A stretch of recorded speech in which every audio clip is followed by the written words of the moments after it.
Welcome to Life-Changing Challengers, the podcast where passion meets purpose. I'm Brad Minus, your host, guiding you through stories of transformation and triumph, from endurance feats to overcoming adversity. Our guests defy the limits and inspire action. Ready to ignite your desire and incinerate your barriers? Join us. Your journey to the extraordinary begins now. And welcome back to another episode of Life-Changing Challengers. As always, I'm your host, Brad Minus, and I am really excited today to be talking to Kirk McCarley. He's an executive career development and life coach and an author of there's a new book out, and he's going to tell us all about that. He also has a website for his coaching called the Seed Sower Coach.com, and we'll get more into that as well. But right now, Kirk, how you doing today? I'm well, Brad. Thank you for having me. Good to connect with you, man. Same here, and I really appreciate it. Can you tell us a little bit about your childhood, where you grew up, what was the complement of your family, and what was it like to be Kirk as a kid? Brad, I'm a native Texan and have spent actually 2/3 of my life there before later we went to St. Louis and then eventually ended up here in the other part of Florida from you, Northwest Florida. So childhood growing up, I had an older sister. She was older than me by about 14 years. I remember being teased a lot. And she would play this game where we had a coffee table in our den with a sharp corner to it. And she would take her hand to my head and do that. And I would hit the corner and start wailing and crying. And my mom would say, "Deirdre, stop doing that."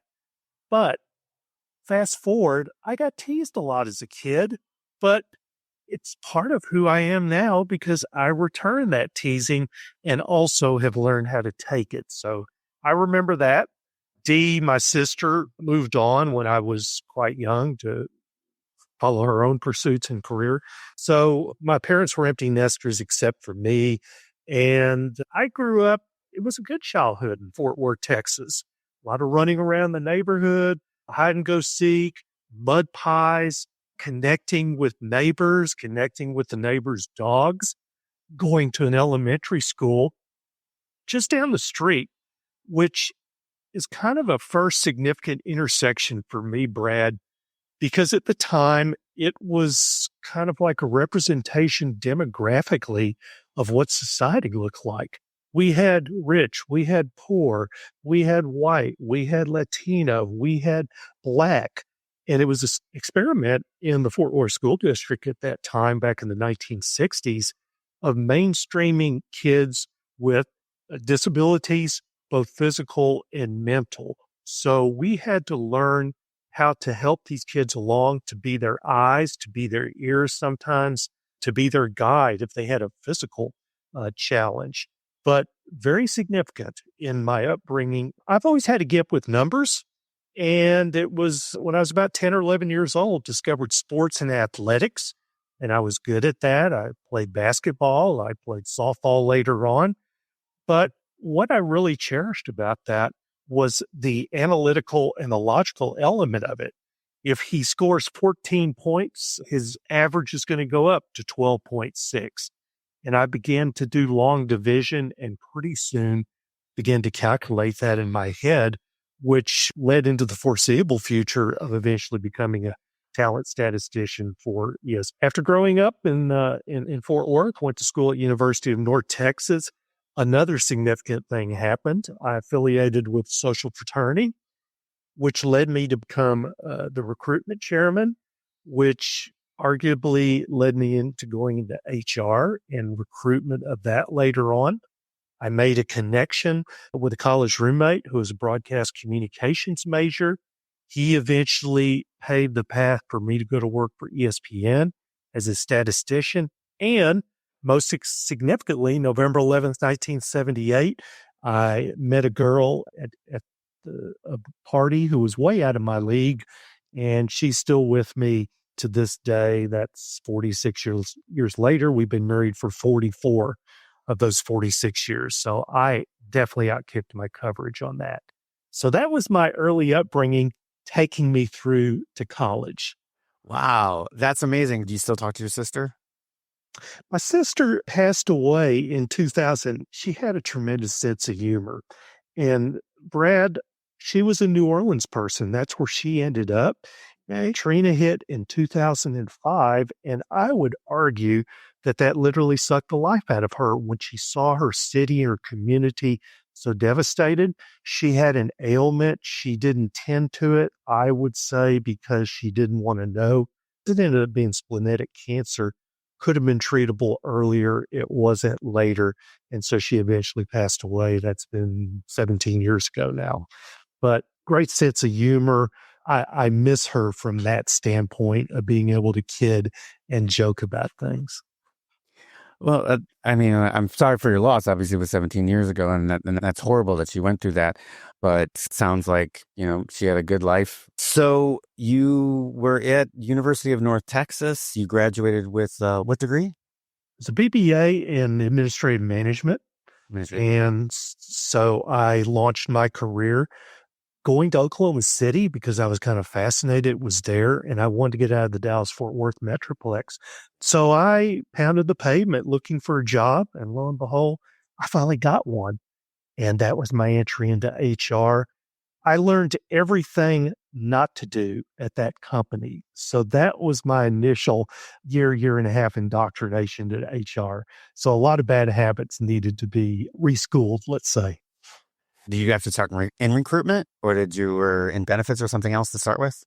I was in everything. So it was a 2-person office, and I did recruitment, I did payroll, I did benefits, labor relations, all these things. And it was trial by baptism. No, I see. You know what? I have been thrown to the wolves more times than I can tell you in my careers. So I exactly get it. And sometimes you actually learn faster that way. You're not stuck behind a desk looking at CBTs or going through books or anything like that. Sometimes it's better to do it that way. I think it is. I've always thrived better when they just said, you know what you're doing, just go do it. And me asking questions as protocol of what the company does in what situation. And once you get past that, then you can start rocking and rolling. Curious, though, as to what your lovely wife does or did. She is an interior designer. From the time that we were in school, she has been a calligrapher. She has assisted her mom, who also has passed now, but was in San Antonio, had her own business. And she would do a lot of the decorating for SAS shoe stores, which are the shoe stores that are the footwear for older people. When her mom passed, that's been over 20 years ago, she went back to school, and kind of at the age of 50, she had her aha moment and discovered what she wanted to do with her life.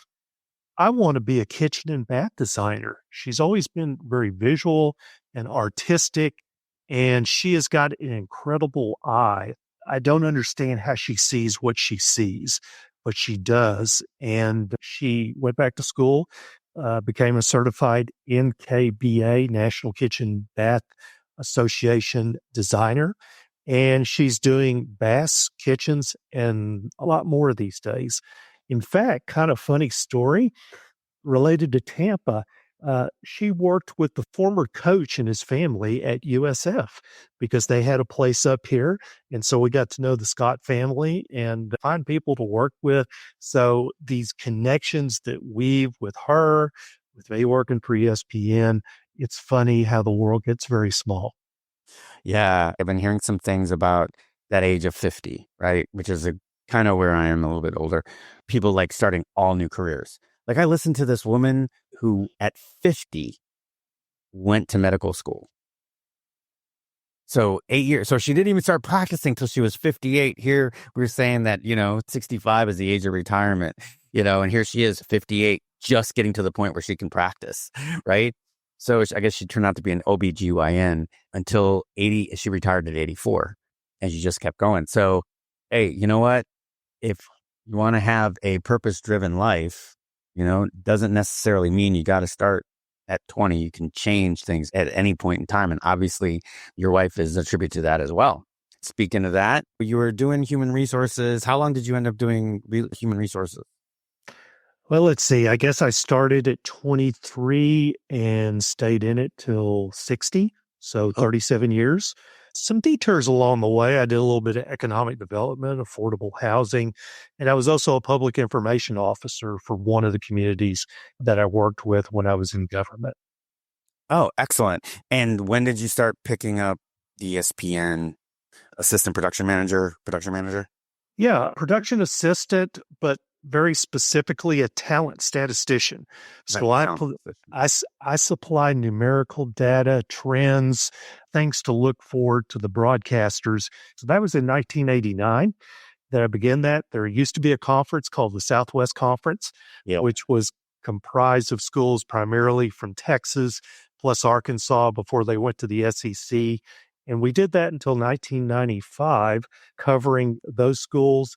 And when the Southwest Conference folded, that was when ESPN picked us up, and specifically a new network called ESPN2. Now they've got like ESPN 40, 41, 40, it goes on and on.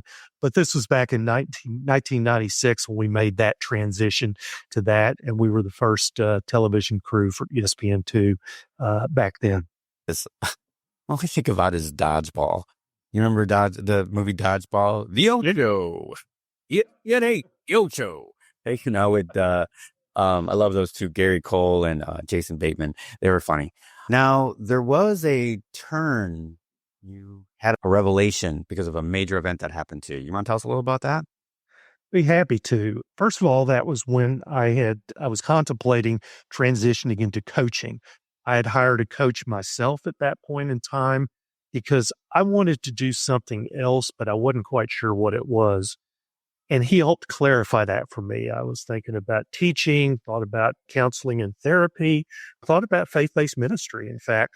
But about the third meeting I had with him, I said, I want to do what you do. And so that launched that.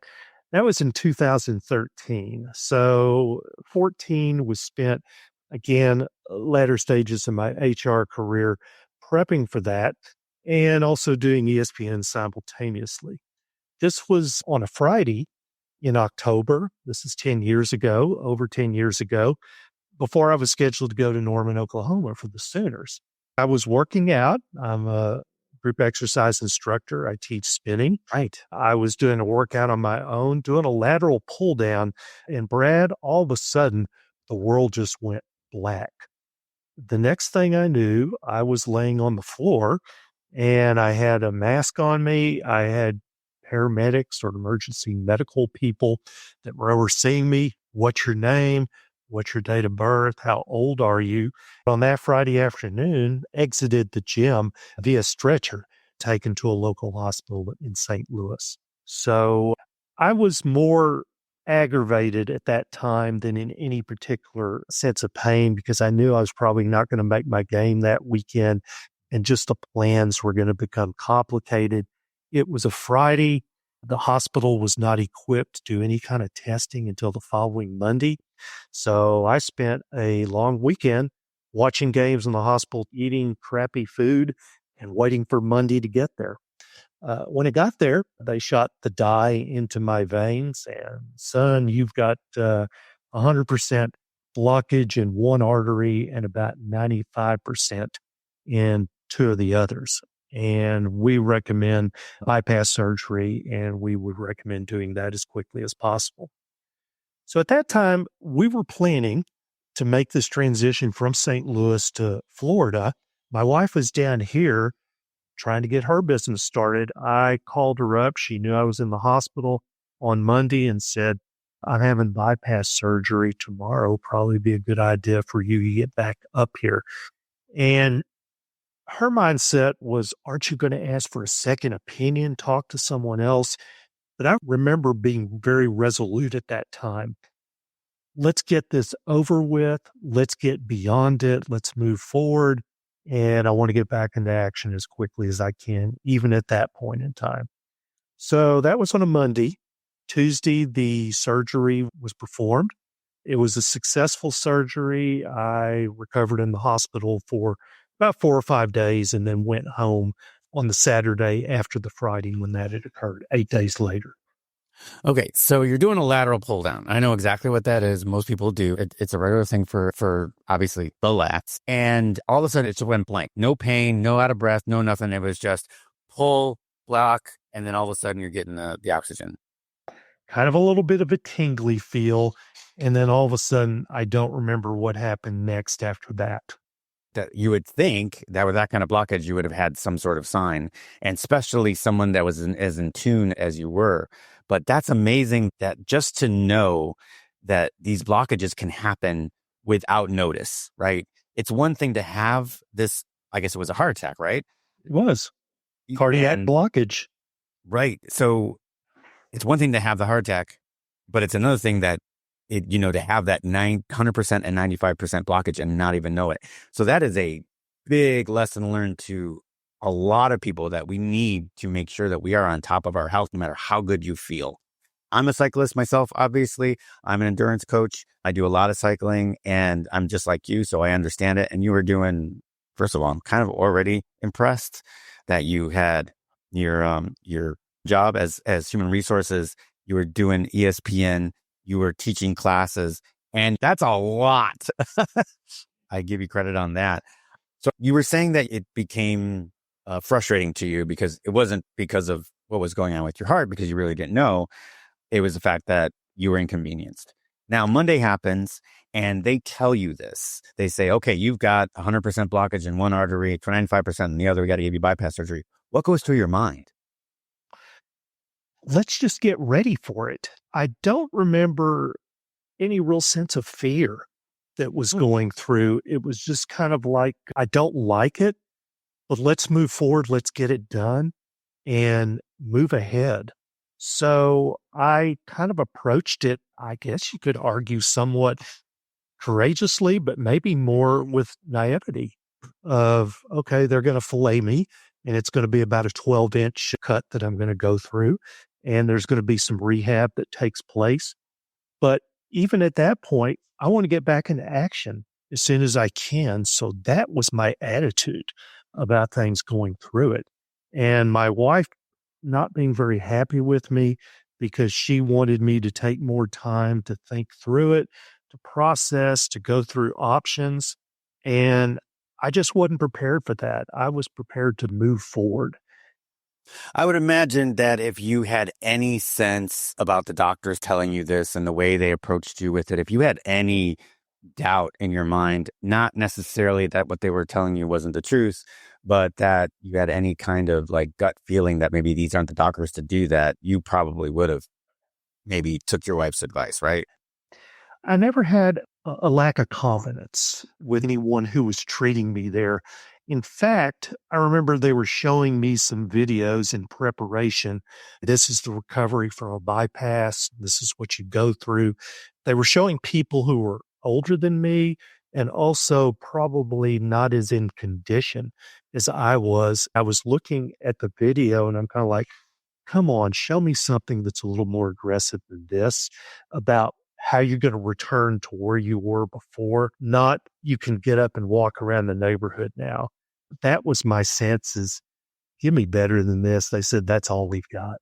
Okay. Well, I mean, that's good. But my question was that if I would imagine that if you did have a lack of confidence, not necessarily that the diagnosis was wrong, but in the doctor, you probably would have at that point taken it. But it sounds like you were very confident in the doctors that were talking to you, which is great. That's something that, we need to look at. I know how I feel.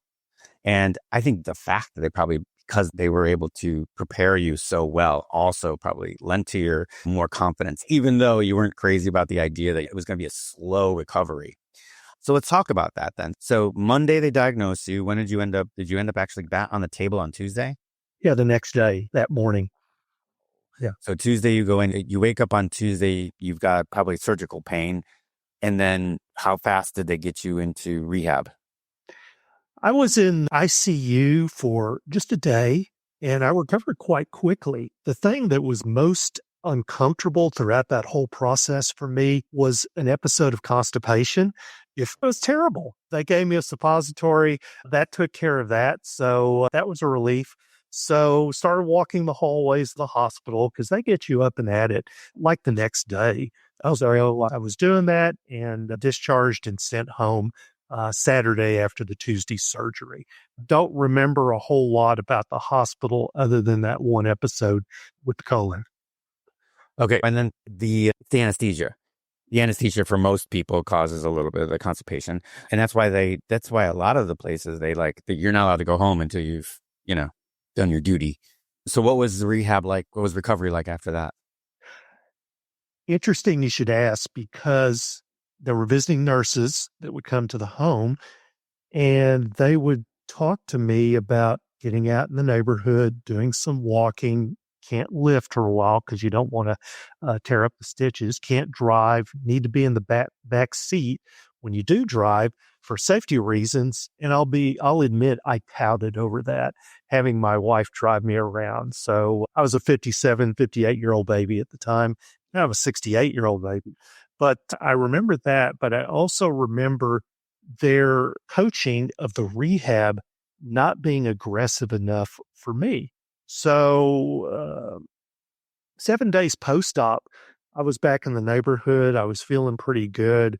I was walking like a couple of miles, and the nurses came in. I remember them being heavy set and saying, "You need to slow down," which supplied me even more motivation to amp things up.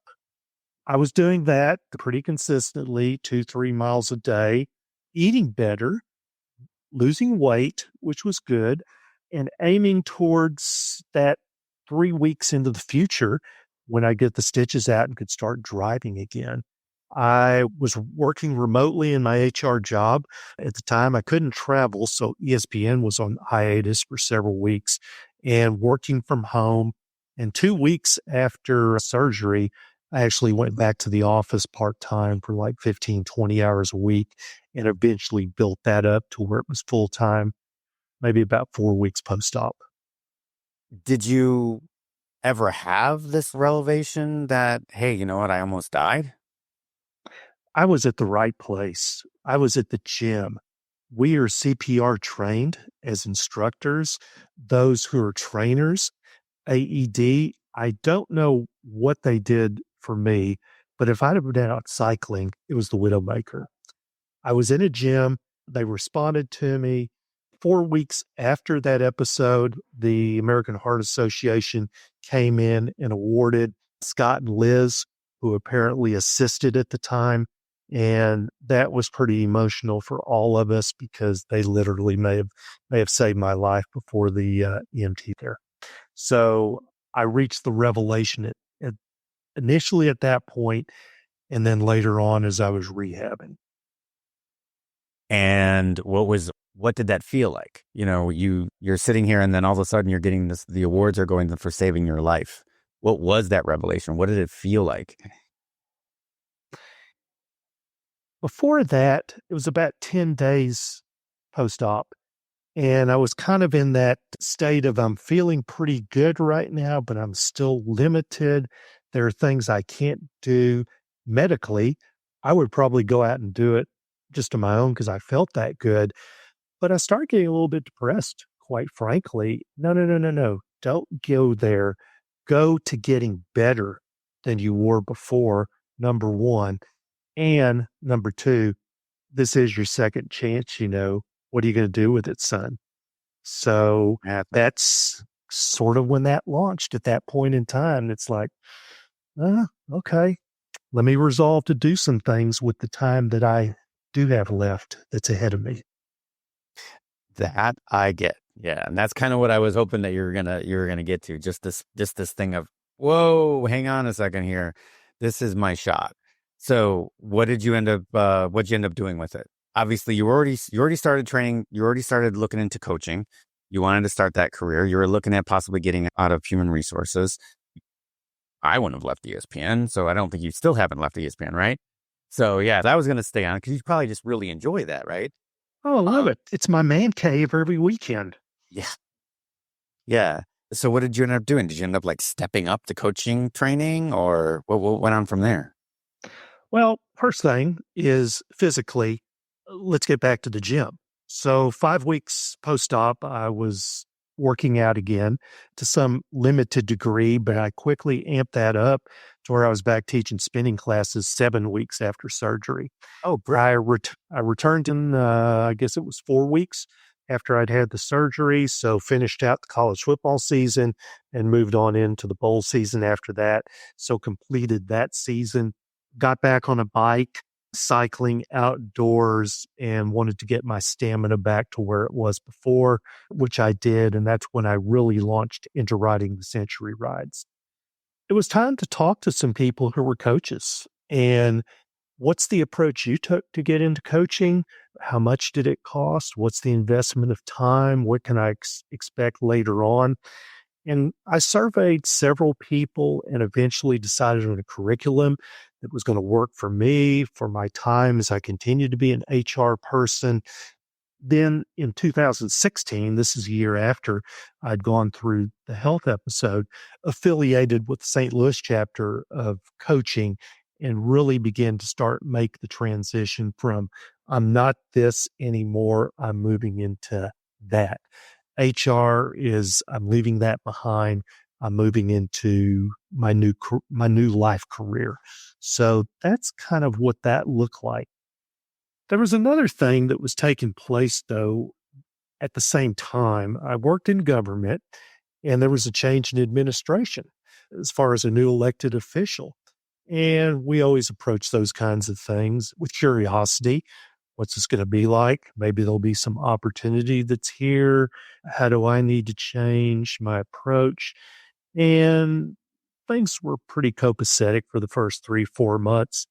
But after that, there was an episode that occurred where I was asked to do something that in my mind was not an ethical approach to doing my job. And I boned up with the courage to basically say, I can't do this. From that point forward, going for about the next 22 months, life at work for me was hell. I had a target on my back. There was a specific policy that was passed by the organization I was in that I felt was targeted directly towards me and my part-time work with ESPN. And it would seem to insinuate you've got to resign from this part-time job. I didn't. I exposed myself there. I want to see if you do something. They did not. So it was the right move to make. But it was just a time fraught with frustration, counting the days, counting the hours till the day that I was going to depart. And I kind of had divine intervention that said, March 3rd, 2017 needs to be the day that you leave this behind, go off into the sunset and try to get to that sunset experience. So I was successful in doing that, but a lot of stress went with it. Looking back on that time, it was very necessary because it gave me a perspective as a coach to have even more empathy with people who are having rough times in their careers, things that don't seem fair and above board. And looking back on it now, very grateful for having gone through that experience. The people that were in administration, the chief executive ended up being indicted and later convicted for federal bribery charges and went to federal prison for 20 months. So you made the right move. Obviously, you made the right action right there. I did. Wow. Yeah, that would have told me. I went through something sort of like that myself. I was in a job. It was funny because it was a professional job. I was taught everything within the company of what I needed to do. I was young. And part of it was they gave you the magazine that all of these professionals got. And going through the magazine, now I'm starting to, read up about, what actually is the job and what's going on. And started seeing that, whoa, we don't do that. We don't do that either. And we definitely do more than that. And people are getting, so I started digging into what exactly was going on in this industry. It actually was the securities industry at the time, and realized that where I was working was kind of the same thing. And I ended up doing pretty much the same thing as you. The only thing that I had to do on the sly was I had a book of people that I was responsible for, and I slowly started to move their accounts over to a more reputable firm. So I had to stick around for that. But once I got through that, I was out just like you did. I commend you for noticing what was going on that was unscrupulous and digging yourself out and getting out of there. So now you're starting your career as a life coach. How did that start? You got your certification. How did you get started? Where did you find your first clients? How did that whole thing happen? Early on, of course, I'd been in a leadership position in HR for many years. And probably the first transition I need to go through is I didn't have anybody to delegate things to anymore. It was me. Son, you better go figure it out. And that was a particular challenge with technology and having to contact, how do I become an LLC? Why do I need to become an LLC? What kind of articles of incorporation do I need to file? Do I need liability insurance? All these things that I would delegate to other people, and I was having to do that. So that was just kind of establishing the backbone. Then there's a part of it that I dislike the most, and I talked about why I didn't pursue a life of sales in the book, going back to being a Cub Scout, selling Thin Mints door to door, and at the 31st house, being told no, eventually dragging it down to the curb, sitting down and just bawling my eyes out, walking home dejectedly to my mom saying, I don't want to go into sales ever. I hate it. I hate it. I hate it. So I was in that because as a coach, you got to do some marketing. You've got to do some networking, some connecting. So Kirk, put your big boy pants on. Let's go to some chamber gatherings, shake some hands, exchange some business cards. Are there small business groups that are out there? Identified one, had a person who was leading it that was also the publisher of a monthly tabloid in our area. And I was doing blogs at the time. Did I start blogging in your paper? Yes. Inch by inch, little by little, I got myself out there. Word of mouth was pretty slow. The organic approach I found was for me in terms of selling. But then I connected with a company out of Phoenix that worked in career development, executive development, and getting executives prepared for their next opportunity, working with them on interviewing, approach. And that's when I really got a toehold into it. The next thing that happened as the business is beginning to get some traction was COVID. For so many, that shut things down. For me, it created opportunity because people were lost, wondering, this is new. I need somebody to help and guide me through this time period that I'm in right now. So that's 2020. I discovered the beauty of Zoom and began having more meetings that way. And it was 20 and 21 that the coaching practice really got some traction, began to move forward. Awesome. Yeah, it was pretty much the same for me. I mean, I'd already been coaching, but it almost was the exact same thing. It was someone told me, well, you should coach. And then I did, like you said, you went to different groups. I went to different running stores and I started doing clinics for groups. And then all of a sudden, somebody from the clinic would say, well, I'd like to go further than this. Or, what are your rates? How would you help us out? And I'd be like, okay, we can do that. And then one person led to another, led to referrals and blah, blah, blah. And it rolled that way. Just like with you, you went to the different groups and then finally got talked to at this group that you were talking about in Phoenix, which to me in my aspect, would have been the running store. And then all of a sudden things start rocking and rolling. And I get that COVID did help a lot just for the fact that people were meeting more online. For me, it made it easier because they wanted you outside. So very easy for me to either do in person or Zoom. So it made things a little bit more prosperous, especially since my professional life had gone down. What I was doing a contract, and the company that I was working for was like, all right, well, if you're on contract, you can't work outside the office. If you're a contractor, you got to work in the office, and we can't have anybody in the office. Therefore, we're canceling your contract. So I went literally the same route. So I get it. I totally get it. So from there, when did you start thinking about writing a book? Well, as I mentioned, I was working with this fellow with his tabloid, and he gave me some space in his monthly publication. to put my blogs out there. So a couple of things happened, Brad. One, he said, "This is pretty good stuff. You really ought to write a book." And I was like, okay. The other thing, I have all these blogs and there's over 100 of them now. I got to do something with them. Go back to number one, you ought to write a book. Number three, I started researching that a little bit and learned that 81% of people have a desire at some point in their lives to write a book, but only 1% actually do. And so I kind of challenged myself and I said, I'd like to be the top 1% in something before I leave this earth. So I was motivated. How long? So did you repurpose the material from the blogs, or did you expound on it, or a little bit of both? A little bit of both. I had the material. How do I organize this in a coherent way?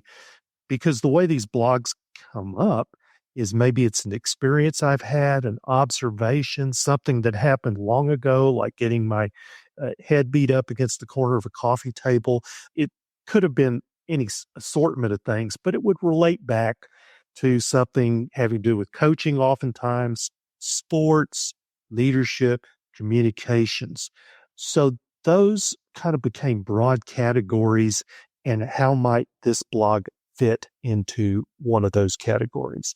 As it turned out, there are 77 of the blogs that are repurposed that are in the book. They're updated to bring it up to current times. And man, I've learned a lot through this process. I didn't know anything about editing and copywriting and getting permission to use photos. It's been some schooling over these past couple of years for sure.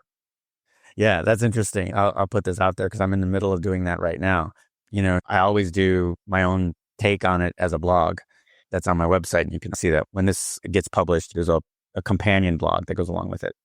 So yeah, I'm in the midst of looking at the same thing, which is why I asked. I was very curious and said, you can't come here in your blog. I was like, well, that's what I've been thinking about doing. And I started organizing them and doing kind of like this short story type Campbell's soup for the soul, life-changing challenges and stories about, people turning the corner. So that's what all this is about, and that's why I started the podcast in the first place. So yeah, so contemplating I know what's going to happen. I don't know if I'm just going to call it the Life-Changing Challengers podcast journal or, podcast accompanier or something like that, something like that, or just call it, Challengers Soup for the Soul. Where did you come up with the idea to call it Thoughts for My Kids and Other People's Kids? Great question.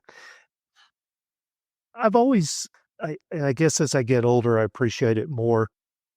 My innermost desire is to have wisdom and to build that and to share that wisdom when I got into such a position that I had a platform to do that. I've got 2 kids, and I would, as they were growing up, write them letters periodically, encouragement, correction, whatever was needed. I continue to text my kids 4 days out of the week and their significant others, just kind of a thought for the day. And maybe it matters, maybe it doesn't, but I'm hopeful that over the course of time, it almost has a little bit of an appeal, like out of the book of Proverbs, let's say, for instance, just observations, experiences for growing up. So I labeled it Thoughts for My Kids, but so much more, because we're all somebody's kids. So it could be them, it could be you and me, it could be someone that I've coached before, it could be someone that I've learned from. So I borrowed a slogan that I remember as a kid from the Fort Worth Zoo that said, "Fun for all kids between the ages of 4 and 84. Great. Did you give initial copies to your kids to read? I gave the finished copy and I, of course, signed it. And then people have supplied me with testimonials for it. I'm sending them copies along the way. So I've got 3 more to send out. One of them, his wife, she's reading it now. So maybe to discern something about her father-in-law that, Right. okay, I'm going to use it against him now. but knock yourself out, Stephanie. Were your kids receptive to it? Did they tell you that you embarrassed them? Oh, I've embarrassed them enough that, Oh, yeah, right. they're calloused like I was, but my son in particular was very encouraging. He said, "Dad, I'm proud of you for doing this. This is cool. Thank you for sharing it with me." And that felt good. I say to people who have kids that have left the nest now, they're adults, the greatest gift that your kids can give you as adults is to ask you for your advice. I want them to discover things on their own. I don't want to be a helicopter. I was enough of that as they were growing up. But now, please use me as a resource as I can be. So he'll call me in particular and we have good conversations and he'll ask me, what would you do in this situation?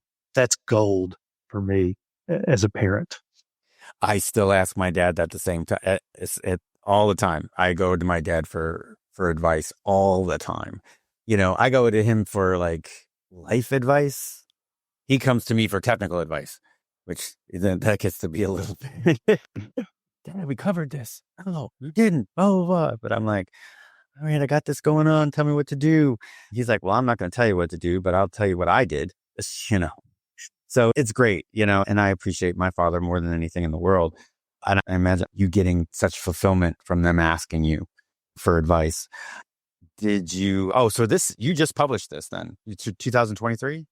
October 1st is when it came out. So I started working on it in 23, and then 24 became the refinement period, development of a manuscript, working with an editor, which was such a valuable process. I love the editor that I worked with. And then, okay, what's your font going to be? What's your cover going to be? And making all those decisions, acquiring the rights to some of the pictures that are in there, not acquiring the rights to some of the pictures that aren't in there or one that is, and just kind of going through all that process. Nice. So did you find was that the more tedious part of it? Was the refinement, or was it actually the writing? I would bite the elephant one bite at a time because it was overwhelming, but let me just do this today. Let me go to Shutterstock and at least get some of these pictures that I want to use. And that's done. I can check that off that to-do list. So let me proofread what the editor has done for 15 or 20 pages today and go through that. Very nice. Each time I would make my revisions to what she had revised, she would send them back again. There would be less to do the next time. Send them back to her. She would review again, less the next time. So it eventually funnels itself down to, okay, it's not perfect, but it's good. And the driving mechanism became the Nike slogan, just do it. And so many people that would advise me on that say, at the end of the day, just get it done. And that was the end goal. Absolutely love it. Taken to bite-sized pieces. That's what I do in my coaching and for my career as a IT project manager. It's basically we come up with a schedule and a list of things that need to be done by hierarchy and by path. We take bites out of it, getting this done, this done, this done. In my coaching, it's like, all right, you want to get to a goal. We need to be at this pace and this speed and this distance by this point, a little bit more at this point, a little bit more at this point, and then you modify it on the way. So I think that's something that we can all have a lesson about is you got big things that you want to get done is to break them down into small pieces. Same thing that I use as an approach to coaching. We identify each meeting I have with a client. What is it that you want to center our conversation or our meeting on today? And if this meeting is going to be successful for you, what will have been achieved by the end of it? And they'll maybe enumerate 3 things. Which of these would you like to tackle? Which is most important to you right now? Well, let's focus on my executive presence. Who do you need to be as an executive? As you visualize that, what does that look like to you? What does that feel like to you? So we start to break that down into minute pieces. We haven't conquered the world by the end of our hour-long meeting, but we've got a snippet of it that has gotten better. And we're going to build that into our habit. It's going to become a new part of who we are. We'll try that out. Next time we get together, how's that going? I'm at a new level. Okay, let's move to the next one. That's perfect. Level up, it's almost like gamification, which, obviously is the new buzzword that's been, hanging around for the last 5 years, which I think is definitely a way to go. I think it's a good theory. So game theory is good. So, but anyway, yeah. So Kirk, like a lot of great information came out of this episode, and I really appreciate you joining us. Do you have any final words of wisdom? I say this in many of the podcasts that I'm in, but for people who are out there now struggling, move, do something. It's like I said before with the book, just do it. My biggest enemy is when I get landlocked and I'm not doing anything. I get bored, first of all, then I'll get depressed. Just go do something and build some momentum on that. I love the book by the Admiral. Start each day, just make your bed. You've accomplished something, and the momentum you gain from that activity is going to lead to something else, which will lead to something else, and pretty soon the wheels are churning. I love like going for walks and just being able to record something. And sometimes I'll put music in or I'll put in a podcast and I'll get an idea and I'll turn off the podcast. Luckily, our phones are just amazing tools. I'll turn off the podcast. I'll hit the note and I'll record something that I have an idea. I'll go back and finish listening to the podcast as I'm walking. And then all of a sudden you get back, you've got a string of notes. And then all of a sudden the momentum starts to build. Yes, that's what I'm going to do this. Let's move this. Where are we going to put it? How are we going to get it done? Put it on your schedule, knock yourself out and move on from there. So yeah, great information. So Kirk, anyways, for the rest of you, if you want to get in touch with Kirk, he is the Seed Sower Coach. So the seedsowercoach.com, that'll be in the show notes. Also his book, Thoughts for My Kids and Other People's Kids, which is, I'm assuming you've got that on Amazon? It's on Amazon in either print or ebook form. And I want to credit my wife. That's her picture of our granddaughter, one of our granddaughters. So Cool. That's a compliment on some of her photography and indicative of what she does as a interior designer. Yeah, she's got the eye, so why not use it? I married up, and for every guy that's out there, I hope you have the same success I've had.